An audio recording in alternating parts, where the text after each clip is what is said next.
नमस्कार एवं समस्तंको स्वागत मो एजुकेशन गाए आउ आजी आमे समस्ते मिसी अष्टम श्रेणीर नुआ ओडिया बहिर प्रथम अध्याय आस उत्कळीय र सबु अभ्यासकु पूरा विस्तार भावरे आलोचना करिबा। प्रतिटी प्रश्नर उत्तरकु बहुत सहज भावरे बुझिबाकु चेष्टा करिबा।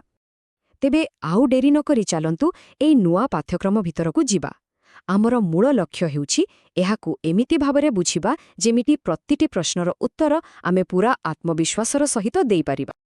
आजिर आलोचना पाई एई होउछि आमर रोड मैप। आमे ठीक बहिर क्रम अनुसारे एही 5टी भागरे पूरा अभ्यासकु सारिबा।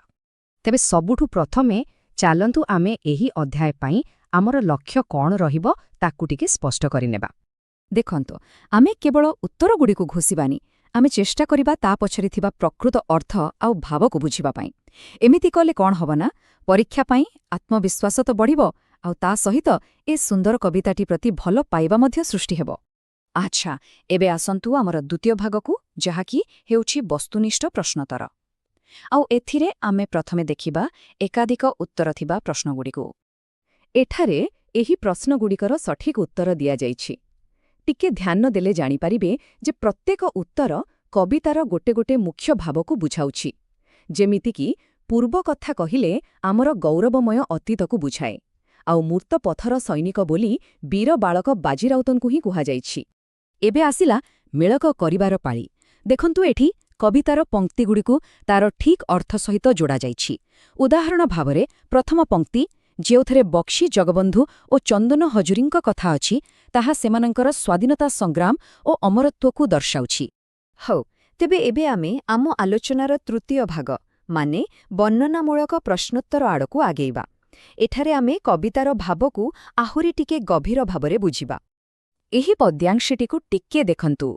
कवि एठारे उत्कलमणि गोपबंधु दासंकर जो असीम त्याग आउ महानता थिला ताकु खूब सुंदर भावरे वर्णना करिसंती। एही पद्यांशर मूल कथा हेउछि गोपबंधु निज लोकंक पई निज देश पई केते समर्पित थिले। से प्रकृतरे त्याग ओ आदर्शर एक जीवंत प्रतिमूर्ति थिले आउ तांकर महिमाकु केही केबे भी कम करि परिबे नाही। जानिछन्ते कवितारे एई दायाद शब्दटीर बहुत बड़ महत्व अछि। एहार अर्थ हेला उत्तराधिकारी। कवि आमको मने पकई दउछन्ती जे आमे समस्ते सेही महान सेही वीर पूर्वपुरुष मानंकर उत्तराधिकारी। एहा एक बड़ दायित्वर कथा। बहुत बढ़िया। चलंतु एबे आमर चतुर्थ भाग भाषा ओ व्याकरण अभ्यास देखिबा। एटा आम भाषा ज्ञानकु आहुरी मजबूत करिवो। एठी देखंतु केमिति गोटिए क्रियापद अलगा अलगा कालरे बदलुछि। जेमिति कि पाइख पुअर गारिमा थिला एटा अतीत काल। वर्तमान कालरे एहा होछि गारिमा अछि आउ भविष्यत कालरे हेबो गारिमा रहिबो। सरल नुहे कि? आमर शब्द भंडारकु आउ टिके बढ़ेबा पाई एठारे किछि गुरुत्वपूर्ण प्रतिशब्द दिया जाइछि। जेमिति पुओकु आमे पुत्र बा सूत कहि पारिबा आउ सागरकु सिंधु किंबा पारावार। आउ शेषरे आमे आसी पहुंचिछे सबुठु गुरुत्वपूर्ण भागरे। एही कवितारू आमे आम दैनन्दिन जीवन पाई कौन मूल्यबोध आउ प्रेरणा नहीं पारिबा चालंतु से विषय कथा हेबा।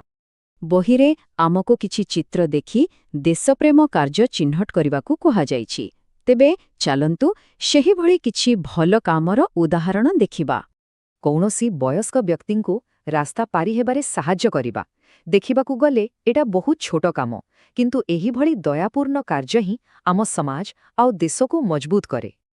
आम जातीय पताकाकु सम्मानर सहित सलाम करिबा। एहा आम देशप्रेमर एक सीधासळख अभिव्यक्ति। आम चारिपाखर परिवेशकु सफासुतरा रखिबा एहा भी एक प्रकार देश सेवा। आम मातृभूमिर जत्न नेबा आम समस्तंकर कर्तव्य। सबुबेले मने रखिबा कथा जे एकतारे ही बळ। आम स्वाधीनता संग्रामी माने जेमिति देखाइथिले मिलिमिशि काम कले ही राष्ट्रर प्रगति संभव। आउ जेमिति एही महापुरुषमानंक पाखरे निज निजर अस्त्र थिला ठीक सेही परी देश गठनरे आम प्रत्येकंकर गोटे गोटे भूमिका अछि। कविंकर कलम कृषकर लंगल छात्रर बही सबु किछि देश पाई गुरुत्वपूर्ण। तेबे आम आलोचनार शेषरे आसंतु एही गोटिए प्रश्न उपरे गभीर भावरे चिंता करिबा। एही कविताटी पढ़ी सारिबा परे एथिरु मिलुथिबा मुख्य प्रेरणाटी कोन? ଏହି ଚିନ୍ତା ସହିତ ଆଜିର ଆଲୋଚନା ଏଇଠି ଶେଷ କରୁଛି। ଧନ୍ୟବାଦ।